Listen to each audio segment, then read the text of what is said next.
சற்று முன் வெளியே இருக்கக்கூடிய முக்கிய அறிவிப்பு, நாளை முதல் பெண்களுக்கு பார்த்தீங்கன்னா, ரூ. 40,000 கொடுக்க போறாங்க. 2 குஷியான அறிவிப்பு வெளியே இருக்கு. நீங்க இப்ப தான் நம்ம சேனல புதுசா பார்க்குறீங்கன்னா, மறக்காம சப்ஸ்கிரைப் பண்ணிக்கோங்க. அப்பதான் இது போன்ற பயனுள்ள தகவல் உடனுக்குடன் கிடைக்கும்.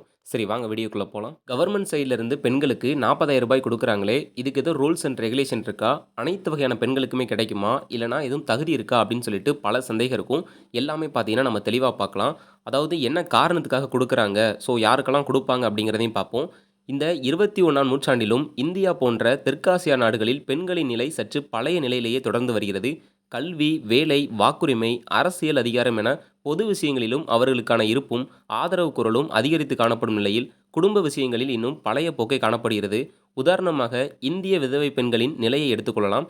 கணவனை இழந்து விதவையாக்கப்பட்ட பெண்கள் பல்வேறு கட்டுப்பாடுகளுக்கும், பொருளாதார அழுத்தங்களுக்கும், சமூக அடக்குமுறைகளுக்கும் உள்ளாகின்றனர். மதம் சடங்குகளின் பெயரால் காலம் காலமாக பின்பற்றப்படும் நடைமுறைகள் காரணமாக விதவைகள் மறுமணம் செய்து கொள்வதற்கான சூழல் இந்திய சமூகத்தில் காணப்படவில்லை.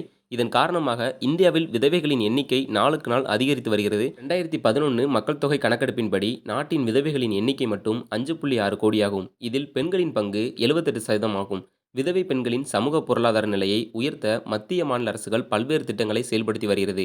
அந்த வகையில் புதுச்சேரி விதவை மகளின் திருமண நிதியுதவி திட்டம் கடந்த 1981ஆம் ஆண்டு முதல் நடைமுறைப்படுத்தப்பட்டு வருகிறது. இதன் கீழ் விதவை மகளின் திருமண செலவிற்காக தலா ரூ. 30,000 வீதம் நிதியுதவி அளிக்கப்பட்டு வந்தது. இந்த திட்டத்தின் கீழ் பயன்பெற விண்ணப்பதாரரின் வருட வருமானம் 75,000க்கும் மிகாமல் இருந்தல் வேண்டும். விண்ணப்பதாரர் இந்திய குடியுரிமையும் புதுச்சேரி பிரதேசத்தில் 5 ஆண்டிற்கு குறையாமல் குடியிருப்பும் பெற்றிருத்தல் வேண்டும். மணமகளுக்கு 18 வயதும் மணமகனுக்கு 21 வயதும் பூர்த்தியாயிருக்க வேண்டும். குடும்பத்தில் ஒரு பெண்ணின் திருமணத்திற்கு மட்டும் நிதியுதவி வழங்கப்படும்.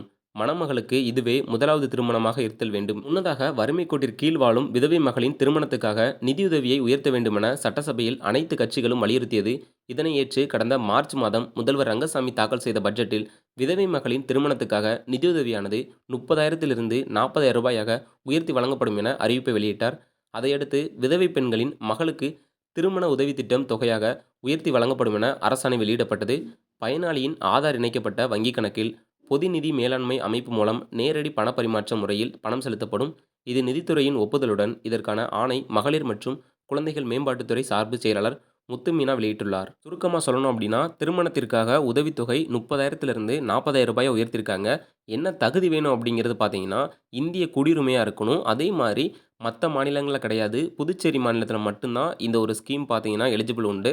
ஸோ இவங்க எல்லாருமே அப்ளை பண்ணிக்கலாம். புதுச்சேரியில இருக்கவங்கலாம் பார்த்தீங்கன்னா, அவங்களுமே தமிழ் பேசக்கூடியவங்க தான், தமிழர்கள் தான். நெறைய பேர் அங்கேயுமே இருக்காங்க.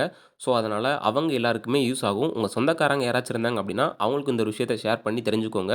ஸோ முதலா கல்யாணம் பண்ண போற முதல் பெண்ணுக்கு மட்டும் பார்த்தீங்கன்னா, இந்த ஒரு தொகையானது கிடைக்கும். ஸோ இது போன்ற பயனுள்ள தகவல்லாம் நீங்க உடனுக்குடன் தெரிஞ்சுக்கணும் அப்படின்னு நெனச்சீங்கன்னா, நம்ம சேனல சப்ஸ்கிரைப் பண்ணிக்கோங்க. வீடியோ பிடிச்சிருந்தா லைக் பண்ணி ஷேர் பண்ணுங்க. நன்றி.